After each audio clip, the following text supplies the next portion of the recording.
Hello. I think we'll get started now. Everyone's had a chance to eat and talk a little bit, and now we'll begin. I'm Catherine Sickink.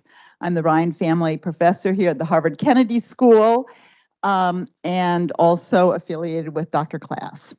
And it's my great pleasure and honor today to introduce our guest speaker, Sebastián Echimendi. Sebastián Echimendi is the RFK Visiting Professor of Latin American Studies, and this is his official RFK lecture. It's sponsored by the David Rockefeller Center, Dr. Class, and by the Ash Center at the Kennedy School. Now, if you've come, you've seen the excellent bio that was circulated of our guest speaker. So instead of just repeating what's there, I'm just going to tell you a few other things about our speaker that aren't in the bio. Nothing too sensitive, don't worry.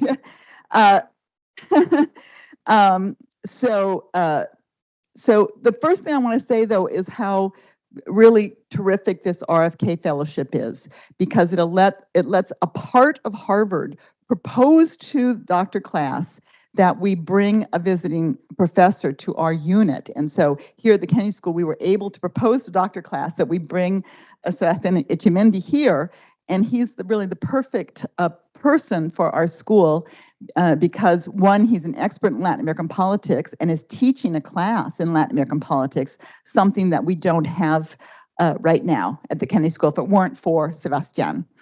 But secondly, because he is not only someone who's an outstanding academic, but also someone who's worked in the realm of public policy, because he has worked at the labor ministry as an advisor to ministers and to subsecretaries. And that's the kind of a faculty that we love to have here at the Kennedy School, who bring together this academic background with policy experience. I wanted first to say that Sebastián Echimendi is a professor at the Ditela University in Buenos Aires, Argentina.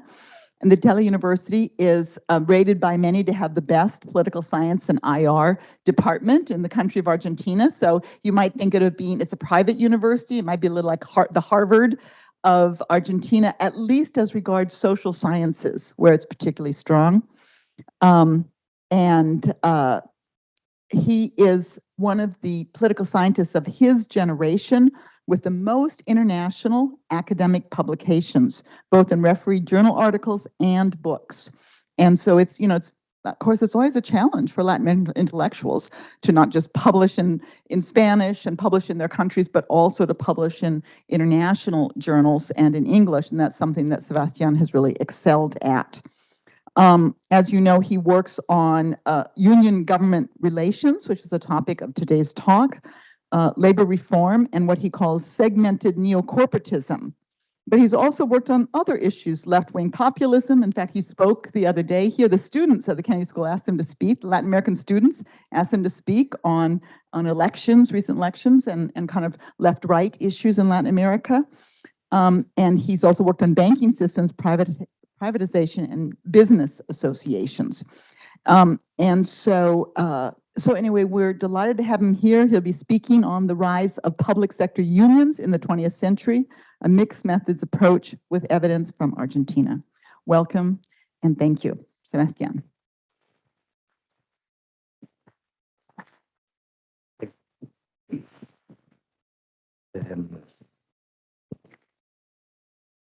Wait. I think you took my talk. Oh. I mean, it's okay. I should say we are taping. And so we will, during the question and answer period, we'll circulate the mic for you to ask questions, and we are recording as well if anyone's interested. Okay, so thank you first of all, Catherine, for this generous presentation. I thank you, and I thank the Harvard Kennedy School for hosting me. And I also thank the David Rockefeller Center of Latin American Studies for also hosting me and helping organize this. I mean, you are all very generous, and this is more luxury than I deserved. I mean, I don't think I have spoken in a place with this setting in my life, so it's great. Okay, Well, here's my presentation. This is a co-author project with Germán Lodole, who is a current Vice Minister of Education. So I couldn't bring him in here. But it's, as you know, the title reads, about public sector unions and specifically teachers. Let me start. Sorry. I need to arrange time because I like to take the time. Let me start with some photos. Here, upper left, we have a photo of strike in the US. He's Pedro Castillo, the current president of Peru. Below, on the left, it's a sign in protest of the police assassination of a worker, for the union activist in Argentina. And here we have a picture of the Tunisian revolution, right? That sparked the Arab Spring in 2011. So what do they have in common? I mean, these photos have in common the key role played by public sector unions, specifically teachers, in the context of the photos.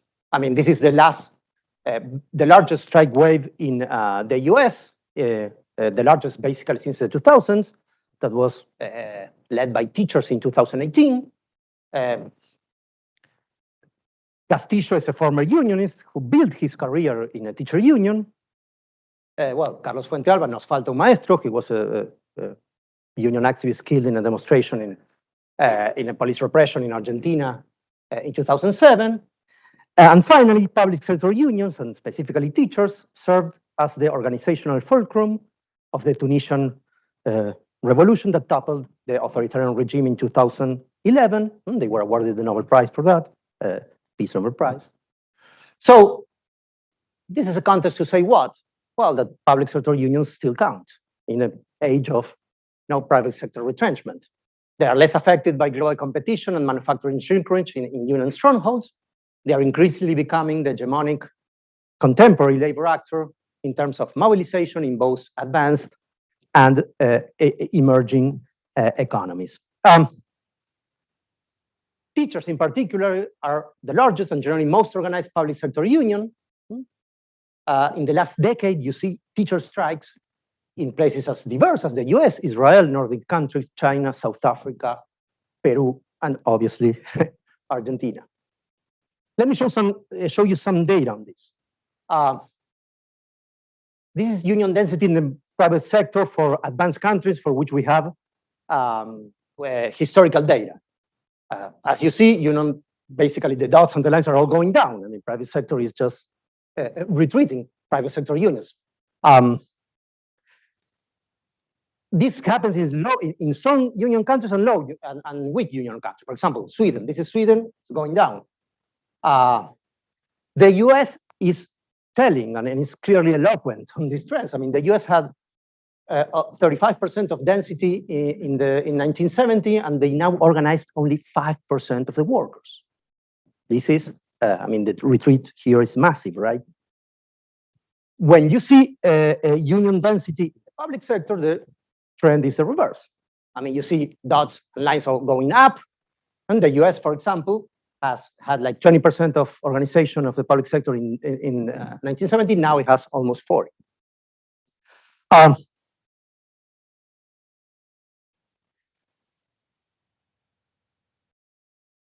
Here you can see what I call the public sector conflict premium. What is this? I mean, the blue bar shows the share of public sector employment in the economy, of total employment in the economy. The orange bar shows the share of total strike days between 2010 and 2020. We see in both cases that public unions are more contentious than their employment would predict. I mean, if you see the private sector, they share like 25% of employment, but almost 35% of conflict measured in strike days. In Latin America, the difference is impressive. I mean, unions now take half of the days lost in the strikes, but they only have 13% of employment, right? what this slide is also telling is the retreat of unions, especially in Latin America, where I included South Africa. It's a big union country. In what you see, the orange line in developed countries means that the unions are still holding. In developed countries, they have the majority. What is not shown there, the non-public sector conflict, right? Whereas in Latin America, they are almost 90% or 87% of the workforce, but they have only half of conflict. So there is a conflict. I mean, workers in the public sector are more contentious, are more rebellious people, right? So in spite of this relevance, the question is that there is no public sector theory. I mean, despite the relevance, no political economy general theory or approach of public sector union politics. The literature in this field is separated by regional, Europe versus the US versus the global South, and disciplinary, American politics and economics on the one side, and comparative politics and political sociology on the other. Let me give you a preview for what we're trying to do here.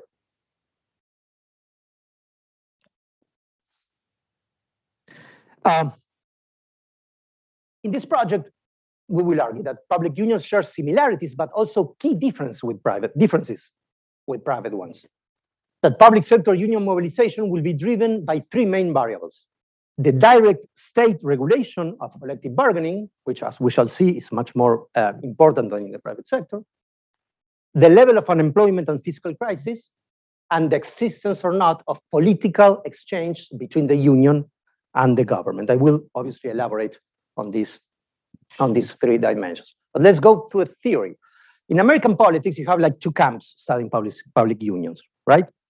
The neo-utilitarian rent-seeking people, for them, public unions are powerful special interests that seek rents, employment, wages, and there is an important role of national and state level legislatures on bargaining rights to explain labor mobilization.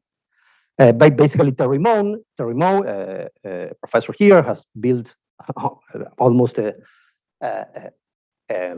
field by himself, arguing that teacher unions are very powerful, that they are always taking rents and blocking education policy, and they have basically a lot of power. There is a more critical current that study U.S. public sector unions, and they point out how they were excluded from the union. You don't have national regulation of public unions in this country, right? And so the regulation of public unions was developed state by state since the 60s, right? And they say that this division, private and public, is a key component of American labor weakness and exceptionalism. This is basically the debate in the US. When we go to comparative politics, well, unlike in the US, most public sector unions in Europe were legal by the mid-century. So there are no two separate literatures, right? Public unions are part of larger labor movements, often under coordinated or neo-corporatist arrangement, for which there is frequently, the people here analyze what they call a political exchange. The political exchange between labor and an allied political party, has some prerequisites: a common party, a labor identity that reduces uncertainties for the labor guys, and the union leadership monopoly of representation. Remember that a union leader that is not outflanked, right, by outflanked, I mean accused of selling out, right? That he's selling out to employees, etc. If he's accused from below, from other people in his own union, or from the outside, from other people in another union, well, if that doesn't happen because there is a leadership monopoly, unions are more likely to, in this leadership, more likely to cooperate, right? So given the non-competitive nature of public labor and the exchange of union moderation for social organizational payoffs, payoffs is more important in public unions to have these political alliances than in the private sector.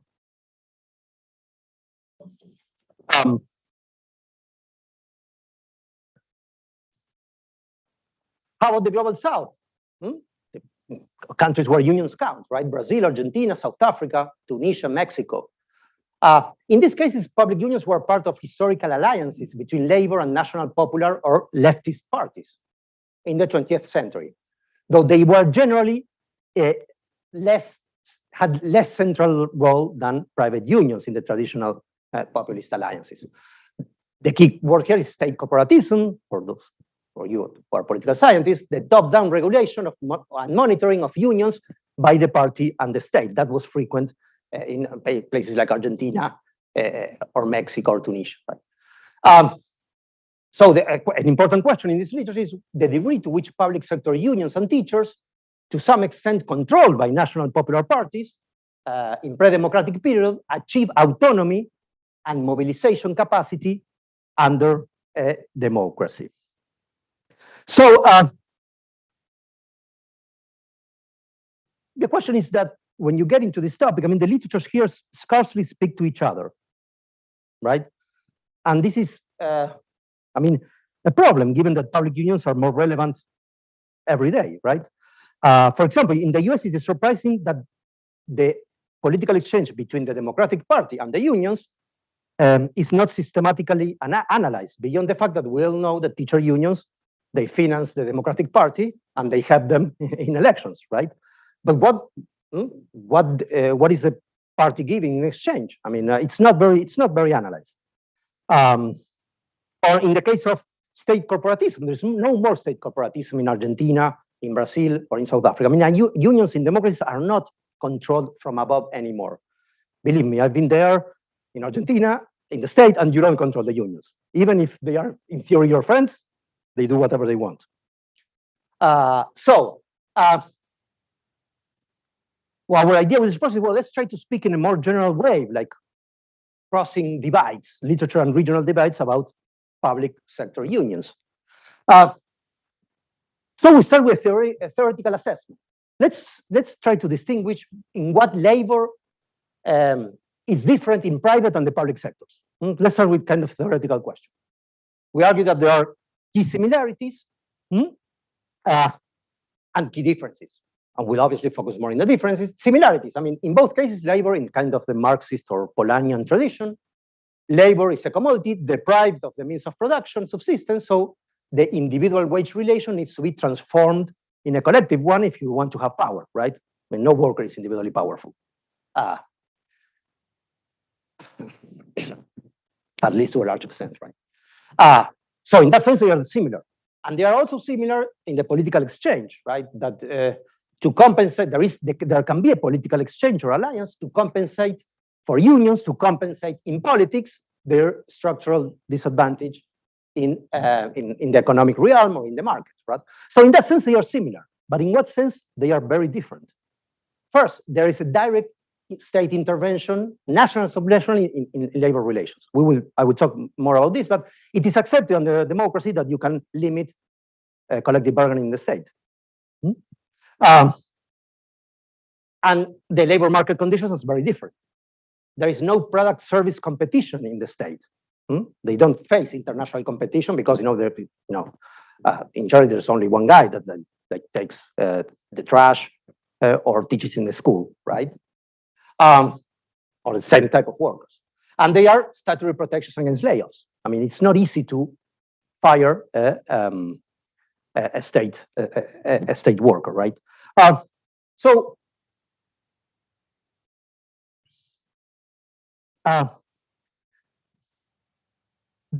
we argue that these differences have consequences to shape distinct patterns of mobilization by public unions. So our general approach of public sector union mobilization combines aspects of American politics, European and global South traditions, and we explain mobilization under democracies along three dimensions. The first one is the legal one. And this is important because in that sense, the Americas is different from Europe, both in the US and South America. The legal dimension, as the American politics view asserts, regulation is more important than in the private sector. Collective bargaining can be limited in the public sector under democracies. There's a famous line by Roosevelt saying, no, I don't want, when he said the National Labor Act, the Wagner Act, the National Labor Relations Act in the US, no, I don't want public workers because you can be negotiating with your own workers, with policemen, with the firemen. These are essential services, right? So many politicians reject that, right? But what we will argue here is that strikes go down when unfettered collective bargaining is allowed and duty to bargain regulations exist under national or subnational levels. What I mean is, when collective bargaining is affected, there is more avenues, not only to fight for wages, but also to lobby other policy issues, right? So the unions are less likely to engage in direct action. Actually, in the last strike wave in the US in 2008, there were big strikes in places where collective bargaining was not allowed, right? So that's where our main first hypothesis taking basically for the good side of the American politics literature. This is some data on why we do this hypothesis. This is right of collective bargaining in democracies in all the world. I mean, in all the world with democracies and free unions, right? You see that basically collective bargaining in the private sector is free and fair in 70%, 73% of the cases, and only little restricted or in a little way in the other cases. Where you go to public sector, there are important restrictions in 70% of the cases in the world, right? And even there are cases where no collective bargaining is accepted. Then we have our second hypothesis, which relates to the issue of the political exchange. In this case, the logic is very similar to the private sector. We have two hypotheses here. Strikes will go down when government leaders share a party identity with labor. It is well established in the neo-corporatism, in the labor literature, that common party identity reduces uncertainty for labor. If you're a unionist, once you sign the social peace in a clause, you are deprived of any weapon. I mean, the employer can do whatever he wants. He can invest, not invest, the economy can go up or down. So many times the unionists, what they want is, they sign, I'm not going to go to strike, but I need a government, a labor ally, or a party ally that can tax the rich or can compensate the union for that moderation, right? So in those cases, when you have shared identity, strikes will go down.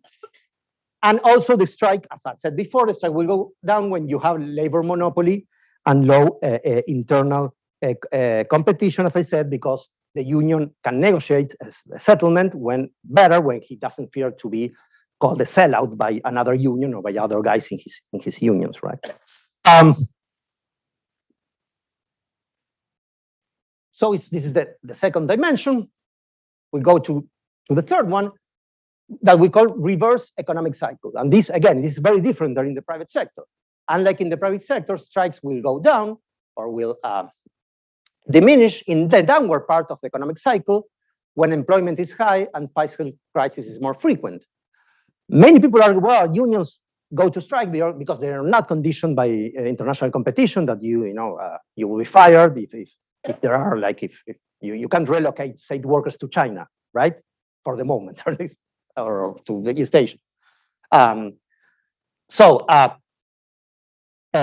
is the rationality here? Well, in the private sector, you go to strike in good economic times because you see that the firm is getting a surplus, and because low unemployment means that the employer, it will be hard to retaliate, because there is low unemployment and he will not be able to replace you. Whereas, ceteris paribus, in the case of public unions, in good economic times, the bureaucrat perhaps will be more ready to give money to powerful unions. After all, it's not his money, right, in the state, that some libertarian would say. I mean, and in bad times, the bureaucrat does not have money, right? And in bad times, the bureaucrat does not have money, and public unions will go on strike because they cannot be fired. So it's easier for unionists to go in bad times to strike in the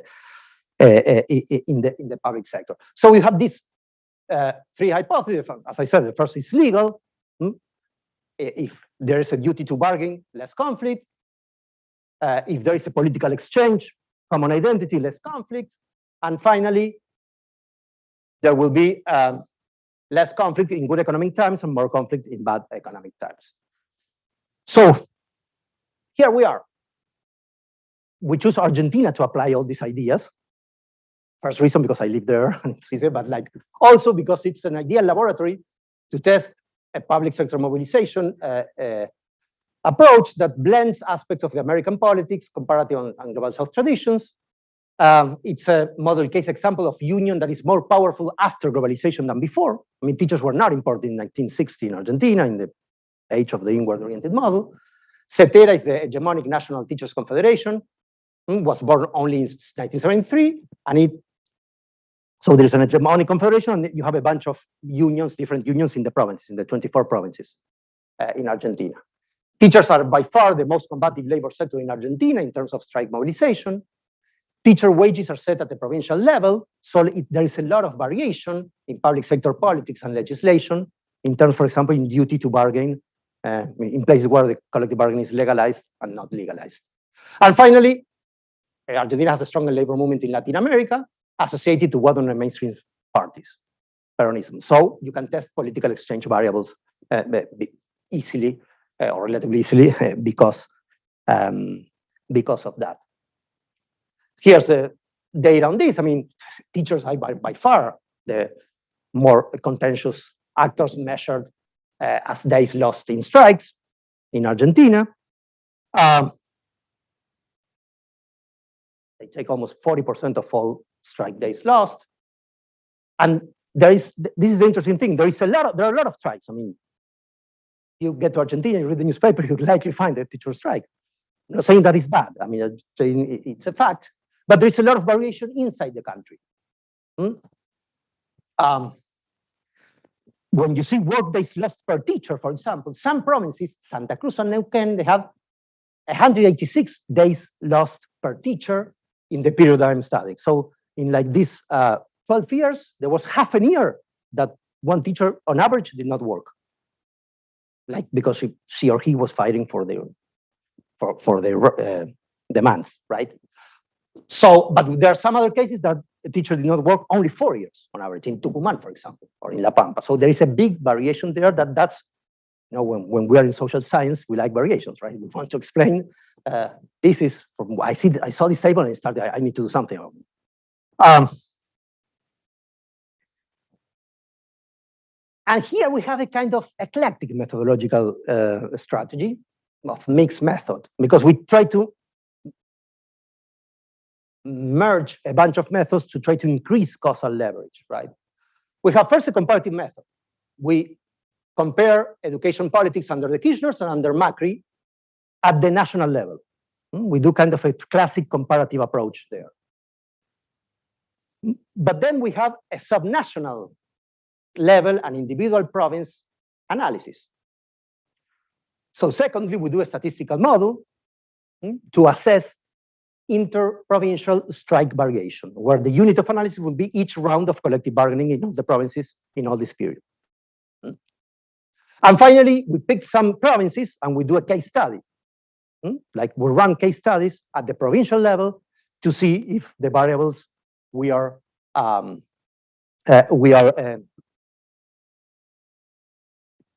taking make sense.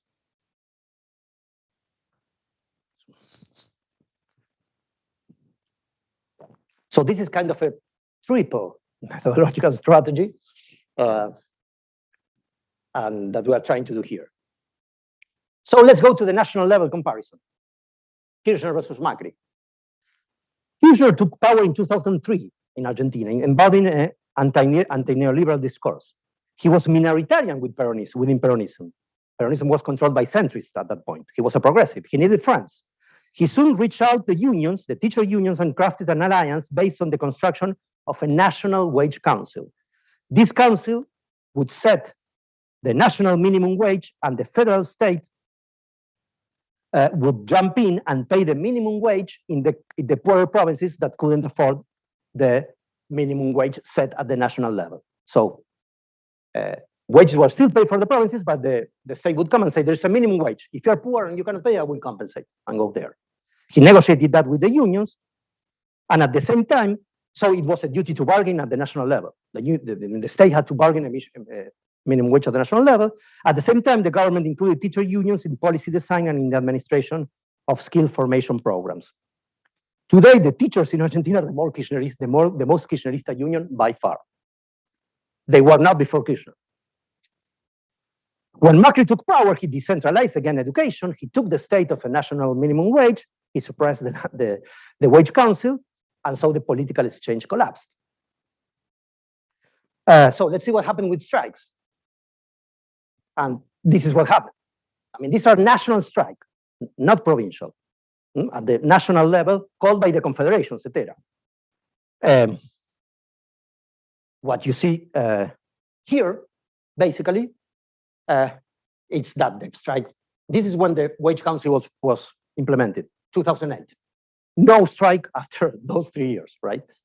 And what you see with Macri, when the political exchange collapsed, he took the minimum wage out, and he suppressed the centralization of education policy. So you had basically the strikes really measured in work they lost or individual events. The strikes really went up. So what you see here, again, is duty to bargain in 2008, our first variable. Hegemonic role of CETERA. CETERA is a monopoly union at the national level. It has no internal competition. There wasn't other union on the other side of CETERA saying, you are a sellout, you are negotiating with Kirchner, we want even more money. That was not happening.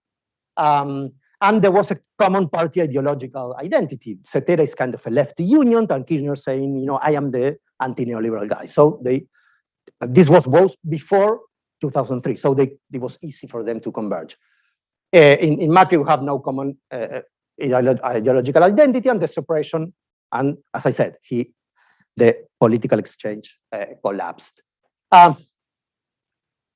So let's go to the statistical analysis to the national level. The unit of analysis is each yearly round of bargaining. So we have 331 observations. We run a statistical model with 2 dependent variables: strike intensity, which is the number of individual teachers lost, the table I showed you before, and the frequency, which is an annual number of teacher strikes. This is kind of standard measure in the labor literature.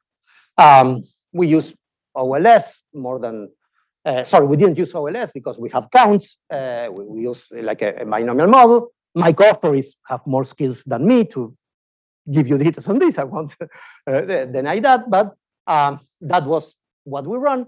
And this is a summary of the statistical analysis.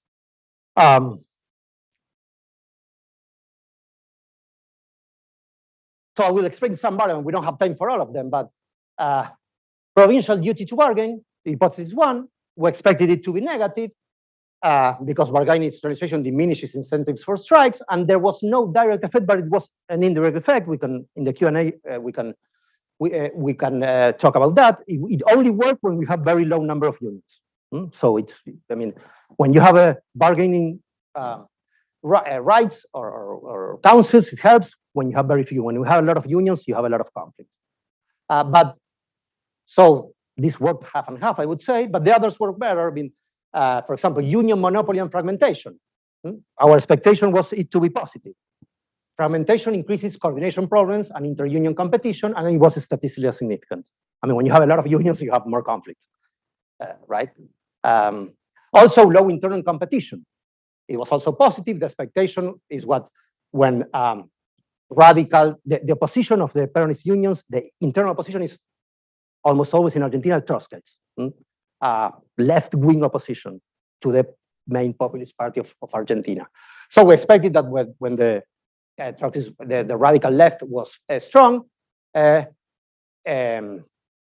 have more conflict, not only because the Trotskyists, in general, advance more conflict, but also because the Peronists turn more militant when they have left-wing guys on their side, right? Because they don't want to appear as sellouts, right? So that work was statistically significant.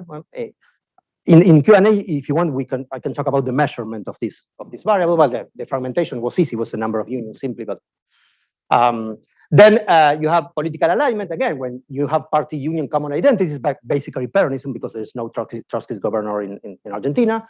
Basically, it was statistically significant that it was a negative conflict went down.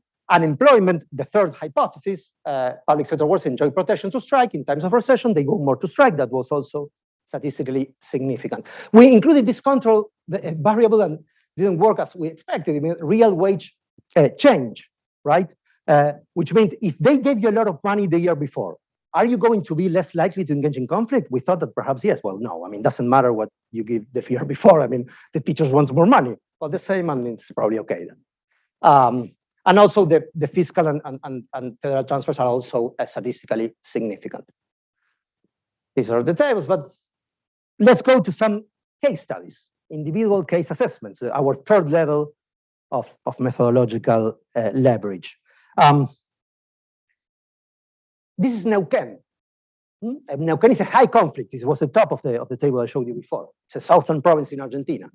That's 179 work days lost per teacher. Neuquén politics, let me tell you, I will be short in this, is dominated by the MPN, a provincial party. At the beginning of our period, Jorge Sovich from the right-wing party, the right-wing part of the party, became governor. From the outset, he had a tough stance against teachers. He was reluctant to sanction wage rises after the early 2000 crisis. He refused to deal with unions. There was no bargaining law that compelled him to deal with unions in Neuquén. Aten, the teacher union, responded with a big strike wave in 2007, which included road blockades in the main tourist areas of Argentina. I mean, these kind of strikes in Argentina are tough episodes, right? And actually, in this was the case when a striker was assassinated by the Neuquén police in the demonstration. Social peace was achieved only with church mediation. The church mediated, and they got to an agreement. The deal was signed in a church, and I think that was kind of ethnographically interesting. I mean, you close a labor deal in a church, not in the Ministry of Labor, not in the mediation office. I mean, that means that there is no wage institutionalization there, right? In 2012, Daniel Hood, who is this guy here, a militant of the socialist worker movement, a party inexistent at the national stage, or non-existent, led a coalition of a variety of Trotskyist leftist groups to win the control of the union. Aten, the teacher union in Neuquén, was probably the largest political entity led by a Trotskyist in the Western Hemisphere. He was in command of like 50,000 workers.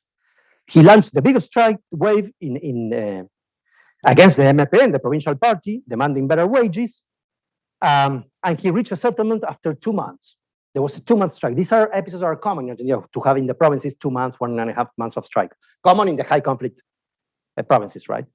The interesting thing is that internal competition did not finish. A left group accused this Trotskyist guy of being a sellout, that he had negotiated too much with the government. So the story here is no matter how leftist you are in Neuquén, you are always going to be outflanked by some part of the variety of Trotskyist groups that you find there, because it's a very fragmented union with lots of Peronist and leftist groups. So what's the story in Neuquén? No duty to bargain. So when you have a provincial government that didn't like teachers, they did not go to bargain. There was no party government alliance because it was a provincial party. And finally, there was strong internal union competition in the leadership between the Trotskyists and the Peronists. Interestingly, the Peronists also were kind of combative in Neuquén because they are always outflanked by these powerful leftist groups. And so the first wave of strikes, remember, was under a Peronist leadership of the unions. So the contrast case at the individual provincial level is Mendoza. It's a reverse image of Neuquén. There is one union, SUTE is the monopoly union controlled by the Peronist Lista Celeste. There is a duty to bargain clause passed in 2004, and the union is basically the only game in town. When there was a Peronist government from 2008 forward, there was a political exchange between the union and the government. The convergence between the government and the union was cemented in important non-wage benefits, right? SUTE moderated its wage claims, but obtained participation in the government housing program for the popular sectors, more compensation for teacher seniority, permanent hiring of replacement workers, and other payoffs. So it is not that SUTE is a quiescent union. I mean, SUTE goes to strike more than, in Mendoza, more than the generality of the unions in Argentina. Actually, that sign here reads, la escuela luchando también está enseñando. Schools fighting are also teaching. So it's not that they are quiescent guides, but given the context of the province with the monopoly union and with Peronist, when they converged with the Peronist government, you had less conflict in the end. So to be closing at this point, final remarks. It is important to remember what we are not arguing here. Our dependent variable is labor conflict. We are not telling things about, for example, student performance that are important issues, or an education policy outcome, or even real wages or wages of the teachers. We are not saying that when you have, like low conflict, you get more wages, or high conflict brings you more wages. That's the next step of the project, to put like the wages as a dependent variable. Just run like a control here for that. Although presumably some of these outcomes are affected by social peace, right? You will have like probably better student performance or better education policy if you have. I mean, if you have like 2 month strike, it's very difficult to have any kind of a positive outcome in these cases. But it is also difficult to have it if teachers are paid very low. So this is the dilemma here. So that's the thing. We're not arguing. We wanted to capture the social and political relations behind the surge of strikes. So we use mixed methods in the line of classical work by Fransossi or Shorter and Tilly. In the context of Argentine federalism and teacher politics, we try to test the conditions for public sector mobilization with alternative methods: comparative, statistical, and case analysis. So we try to assess these relations with 3 units of analysis. I mean, like with the national government, comparison with the 2 national governments. First unit, second unit, the year the wage round, the year of wage, each year of wage negotiations, and the third unit is the provincial stories that we were telling you. I was just telling you.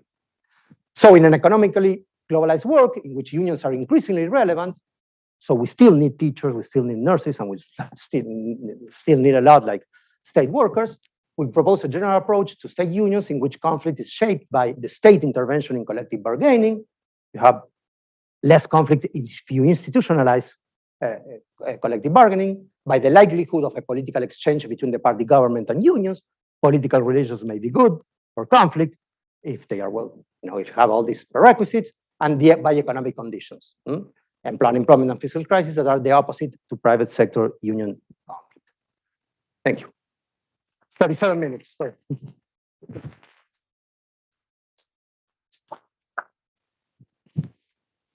Okay, so why don't you just stay up there, Sebastian, and the format suggested that I ask him a few questions, begin with just 2, I think, and then we'll open it up to the rest of you.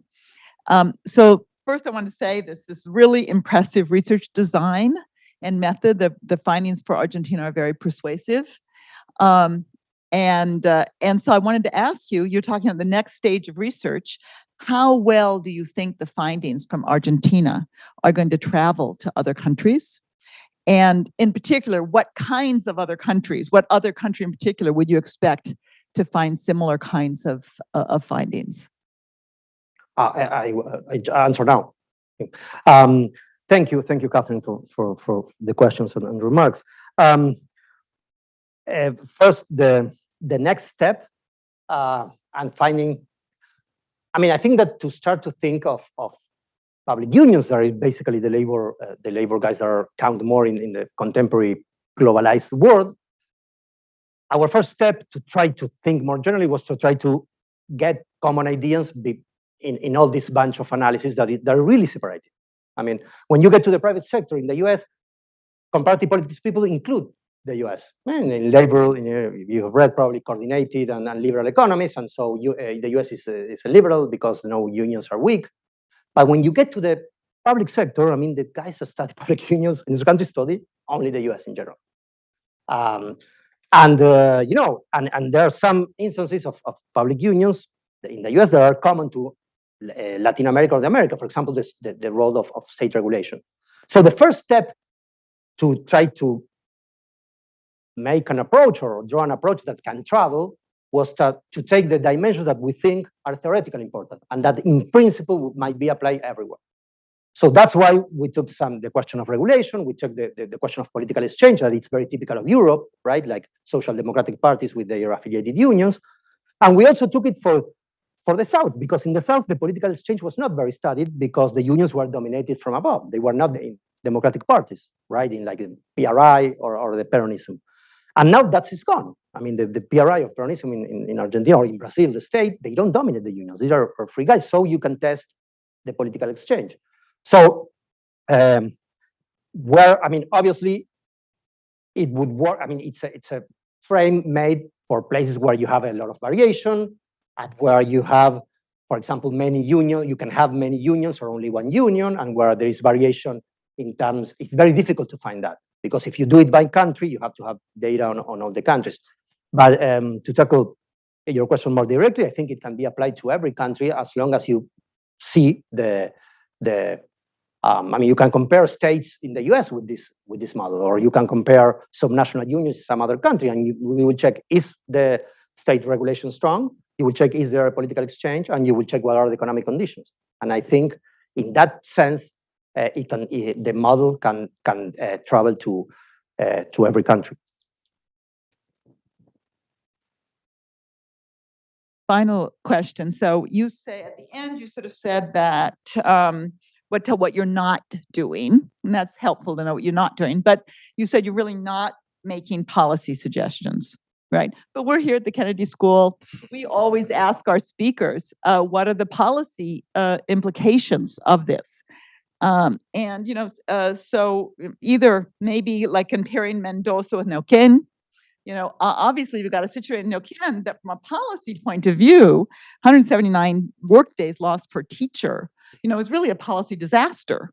Okay, we've got. I mean, I can't even imagine how families are handling this situation, but it's not a situation that any country wants, right? To have 179 days where the children in Neuquén aren't going to school.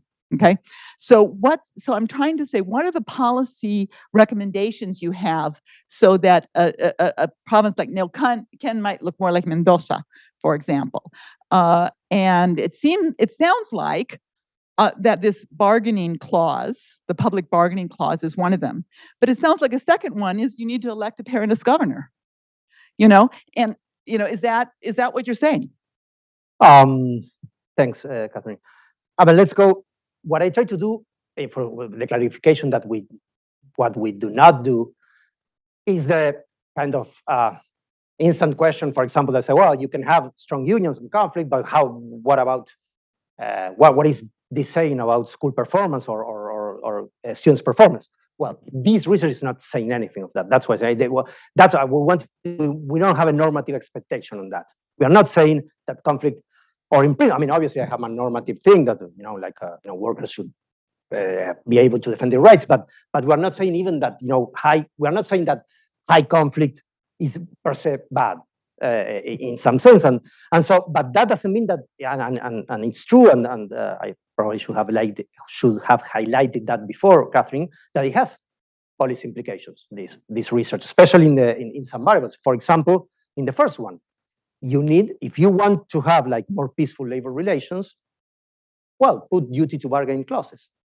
Implement that. I would say to a politician, it's better to institutionalize the things, because what the question is showing is that when the politician can just not negotiate, or he doesn't like unions, so well, you have more conflict. First implication. Second implication, we list less number of unions, not a lot, not a high number of unions.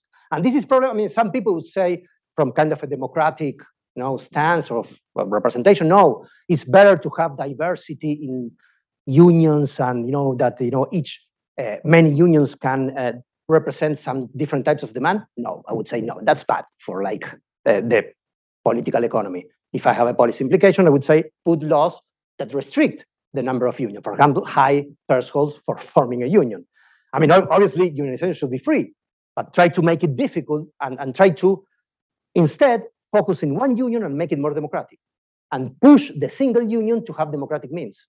That will happen. Not because what is the paradise of multiple unions? Chile, right? Chile, what did Pinochet do? He didn't say I'm an anti-union. No, like everyone can form unions. So the employer can say you're a union and can work with you. So it's in Chile, the unions are the weakest guys in the neighborhood, right? And so when you have social demands, they go outside the union, right, to the streets. So second policy implication. So the two main policy implications would be put wage councils. Second, decrease the number of unions. And the political exchange is more political. I mean, that's a kind of social analysis. It's like in Europe, when have social democrat governments, probably you have less number of strikes. It's not that you can advocate, social democratic governments, even though if probably you like them or whatever. But that is more a political kind of a political situation analysis, right? And probably the normative implication is that it's not necessarily bad to have fluid relations between unions and political parties. And some people will question that no, unions should be in their own sphere and political parties in the new sphere. Well, we see here that when they converge, at least you have more days of classes. And going to the Neuquén, I mean, you're right. When you see it from the outside, it is a policy mess, no doubt about that.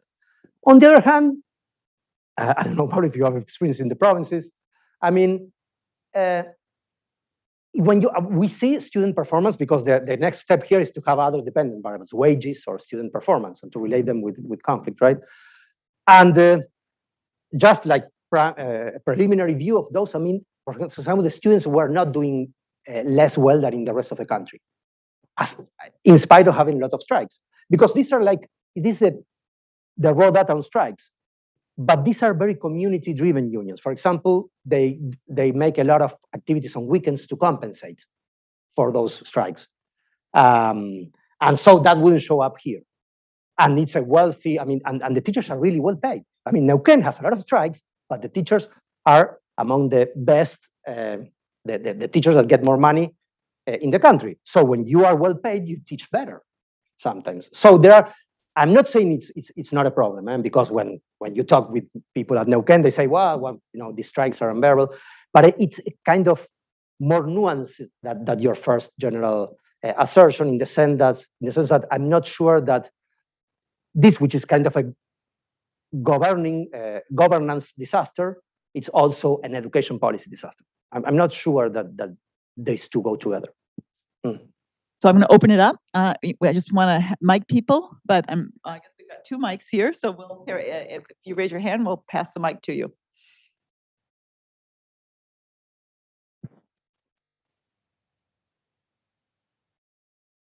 Thank you. Congratulations, Sebastian. My question is really clarification questions. No? One is, I wonder about the weight of the public-private education wage. No? For example, in Chile, more than half of the education is private. In Mexico, 80% of the education is public, and they are different. In Argentina, I don't know. This is one clarification question. And the other clarification question, if in your model you work specifically with education, I'm wondering if the model is good enough to help on another sectors of public sectors. No? Thank you. Oh, thank you for the questions. In terms of private education, it's a good question. I mean, it's obviously more extended in Buenos Aires, in the city of Buenos Aires, than in some provinces where public education is entirely run by the state. We run it as a control variable, and it didn't affect it. I mean, because the unions, the CETERA represents both private and public unions. What happens sometimes is that the private guys are less prone to go to strike. Because they can have a retaliation by the, but I would say that the numbers in Argentina in the primary school at the country level is like 70% of the teachers are public sector. Yeah, probably should include the control in the next presentation. And sometimes you have this statistical evidence. For example, where I live in Buenos Aires, and that happens often to us social scientists when you know, like, what you see around you is not what you see in the statistics. I mean, I'm sure in Buenos Aires you have less number of strikes because there's a lot of private education, and it's difficult for the union to align all the private sector, and so you will tend to strike less. But when you put the thing in the whole sample, it didn't work. Perhaps because in the rest of the sample, private education is kind of very insignificant. But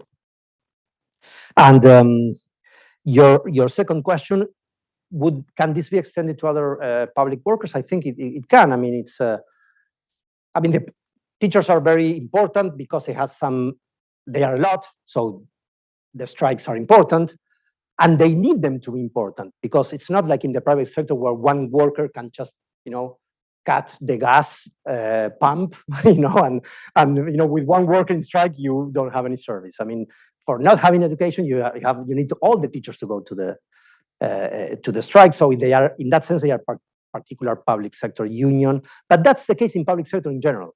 Public sector unions need their services in general, and so they need number.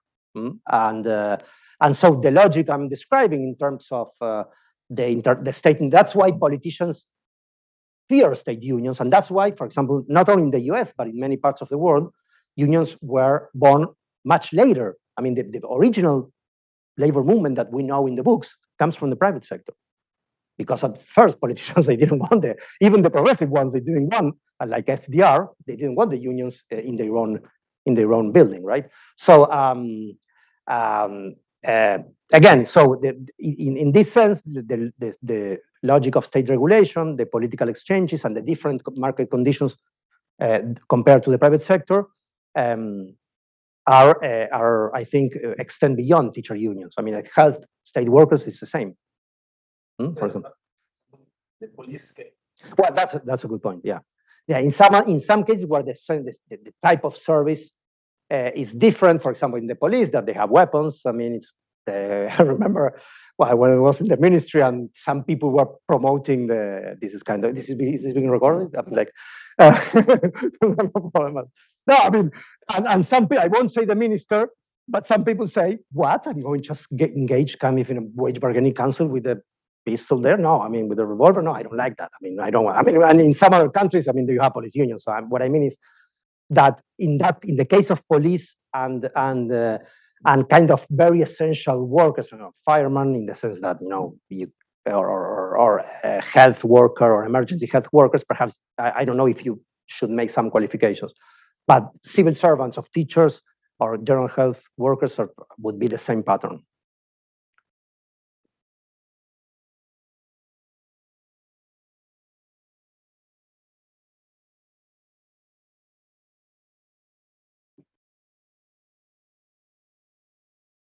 Thank you, Sebastian. I think that everybody can hear me. Oh, for the recording, okay. Not sure if it's working then.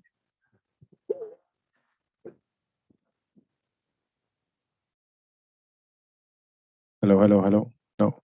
Yeah? Okay. So I have two questions. First one is kind of following up on what you say about the police. Why do you think that, I mean, do you think that police should have a unions in Latin America? That's something uncommon, especially in Argentina. Obviously, it has to do with the legacies of the dictatorship, but by now, do you think that it will? I have the impression that by not having unions, sometimes the conflict with the police become sort of accumulate a lot of grievances, and when they do become public, they are very serious and contentious and put democracy at risk. That's one question. And the other one is, how much of, you talk about strikes, and the images that you show, made me think, I don't have a well-formulated question, but I'm thinking about the relationship between strike and mobilization. Like how many, because some strikes may be just like people staying at home, but other strikes can also involve, demonstrating in the public sphere. So I'm still formulating the question in my head, but the question is around how much of the mobilization on the streets, has an impact on your dependent variables? Great, thanks. Great questions. Police unions, I'm in favor. I mean, I remember when we were at the Ministry of Labor, I lost that discussion, and it was not the only one I lost, but like, no, I wanted to have unions. I mean, I was with a bunch of people, right? And because I think it always helped to have, because what was the problem at that point? We faced, there was a police strike on the time, and there was a demonstration, and they were like with we have like, it was from Gendarmeria, I remember, the armed forces, security forces in general. I mean, Gendarmeria is not exactly the police, right? It's a federal, like the National Guard here.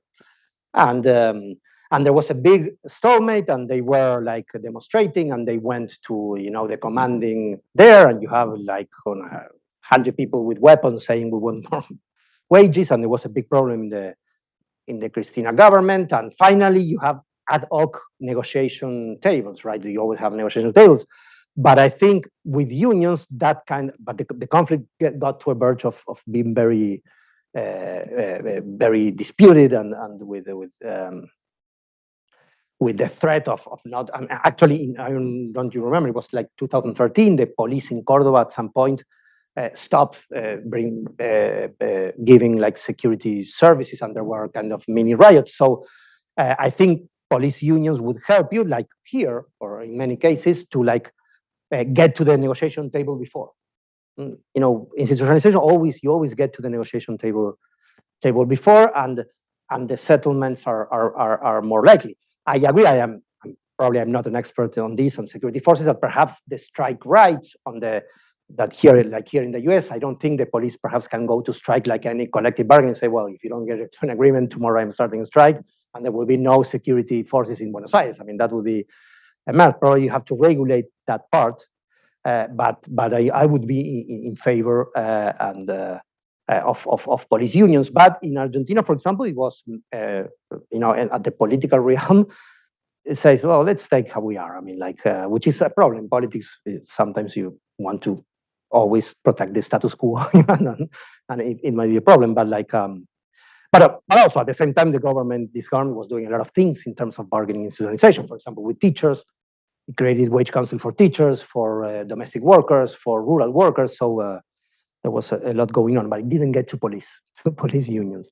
And you are right about, that's a question. That's why we wanted to do mixed methods. And I can send you the paper. In the case studies, we immerse kind of in the provincial stories, and we talk about lots of collective action, of a variety of collective action repertoire that includes road blockades, that includes demonstrations, that it's not only strikes.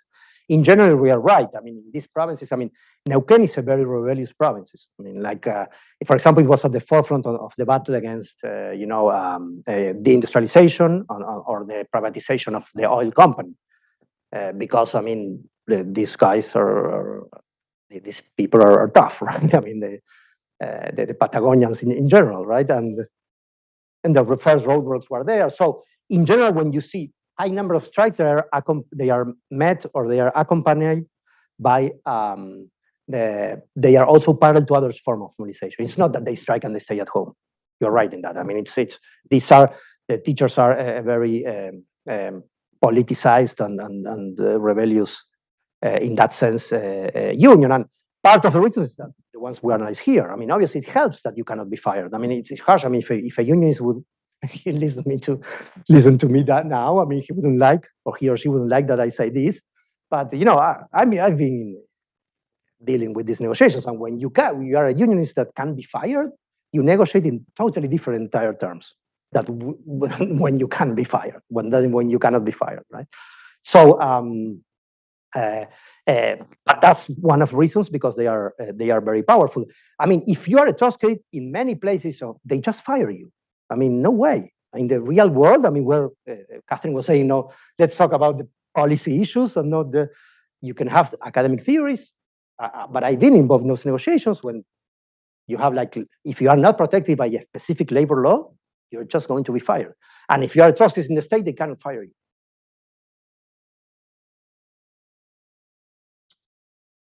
Thank you, Sebastiana. Probably going to take you a little bit away from the specific topic, but coming from Chile, I wonder if have you seen like a correlation between strong unions and strong student movements, or like in Chile where we have weak unions but a really strong student movement? Um, it's an interesting question. I mean, I'm not so sure. I mean, probably they are both important in some sense for like Latin American standards, but I don't think they are very connected. There were probably some students were more connected with social movements of the unemployed, but I don't see. I mean, these are kind of formal workers. I don't see that they are that they can converge in demonstration, for example, against Macri. Probably there were student unions when in these big strikes that were also met with demonstrations against in the Macri government.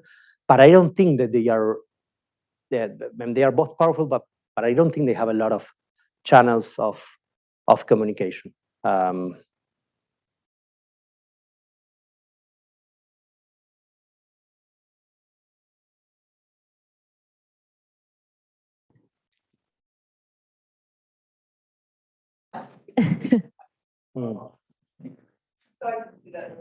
I'm Pablo La Pelle, Escuela.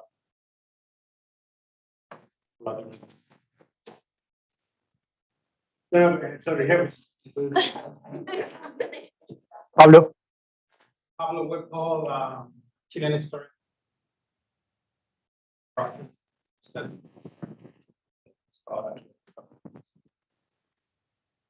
Dr. Plastic. Hello. Thank you very much for this enlightening talk. I'm Jiang Ribam, and I teach here at the Kennedy School courses on comparative politics, institutions, corruption, actually. So my question, I was wondering if you could speak a little bit more about the way you went about the case selection. Was it simply a matter of picking the high, low, medium conflict on your dependent variable? And if so, were there any outlier ones that you just sort of didn't quite fit the story, or was that not the case? And then the reason why I'm asking this is at the first slide, you listed a bunch of countries, and many of them were decentralized systems, whether democracy or non-democracy. So what I'm wondering is there something about decentralization of, like education, common health, these areas that tells that your story implies for the way in which the national government goes about, setting certain standards? I mean, caveating with the fact that wage is set at the local level in these decentralized systems. But you had like China in there. You had, again, does that make sense? Thank you. Yeah, thank you. Thank you for the first question. Yeah, we dealt with the case study, case selection a bit because, as you know, there is kind of a methodological debate there. Like some people, like perhaps the standard approach here is Evan Lieberman. The idea of nested designs, where the case study that you pick should be picked at the extremes of the regression line, basically, just to show the operation of the low scores and the high scores, right, or the control scores. We finally followed that strategy. There is some other people like Garing or Seawright or others say, well, you should use case studies to do what you were suggesting. I mean, let's pick a case where, for example, some of the relations are not working. So you have a political exchange and you have a lot of conflict, right? And or let's pick a case where you see that the very low conflict is, I don't know if might be explained by an omitted variable. That is a variable that is not included here. And some people would say, well, you should do case studies on that. We finally thought that it was the good side of the positive strategy of showing like low, high cases, that you can illuminate better causal mechanisms that are lost in the regression. For example, if you go to Neuquén, you see that the conflict was not very big at the end, but the guy just didn't have any norm that would compel him to negotiate.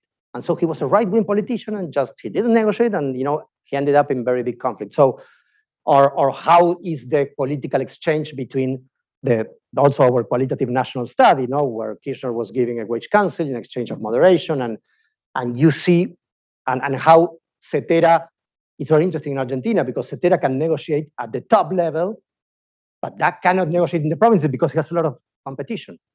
And I remember, just an anecdote on this, I mean, I didn't tell you this. I mean, this research also started because there was a lot of teacher conflict in Argentina, and the president of Argentina didn't understand why. And would ask it, I mean, we're giving this wage council, and you know why? And we are like increasing by a lot the teacher wages. Why do I have a lot of conflict? I mean, after like these 3 years, I could answer Christina Kirchner. I mean, I probably she's not anymore interested in this, but like she was appalled because there was an alliance, and what was the answer is in part what you say: national politics and provincial policies.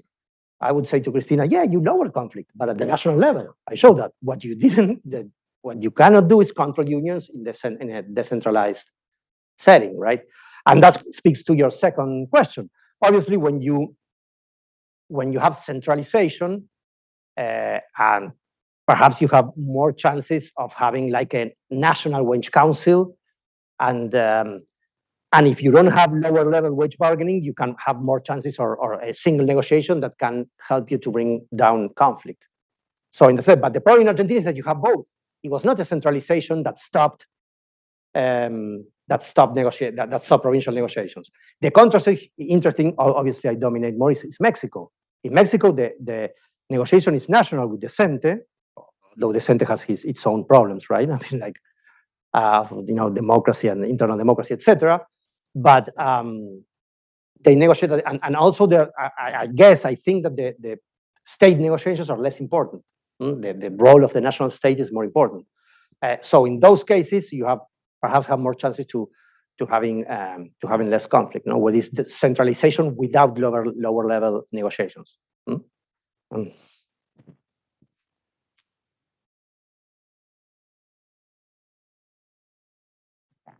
Thank you, Sebastián, for your amazing presentation. I'm Francisco Albin, and as a LLM student, I was wondering how to balance the workers' rights to go to strike and the children's right to education. You said that most children were not affected because of losing classes in Neuquén. No, I didn't. It was a hunch after seeing some data, but what I say is that we don't have data on this. I mean, that we are like agnostic. So obviously, it's a policy problem, right? I would like to ask you if you think that this high level of strikes in Argentina could affect the reputation of public education in Argentina, because I remember that when Macri was president in Argentina, he was very criticized for stating that more Argentinian people were falling into public education. So I would like to know your opinion about this. Yeah, I think there is some of that, and I mean I haven't done research on that. It's just impression, and people have done it, and there is a migration to the private sector, especially of middle classes or lower middle classes, right? And many associate like the level of strikes for that. There is a paper that says there is no relation. I mean, it's a debate. I saw a paper that says that basically wanted to demonstrate the opposite thing, that the trend is going on, but it's not being affected by strikes. That is to say, where you have more strikes, you don't have more migration. It's a paper on Mariano Nardowski. I can give it to you. So the answer to your question is there is a trend, right, of migration from the public to the private sector, especially in the middle and lower classes. What we don't know, I mean, we know that the public sector is having problems of infrastructure, fiscal problems. Argentina is a country that has fiscal problems since 2012 at least. So that's more probably part of the picture, that when you don't have the resources, etc., you're not giving good educational services, and strikes can be part of that.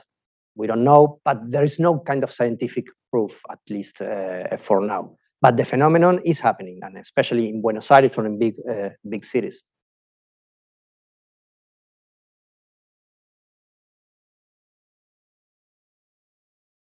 Thank you. Thank you.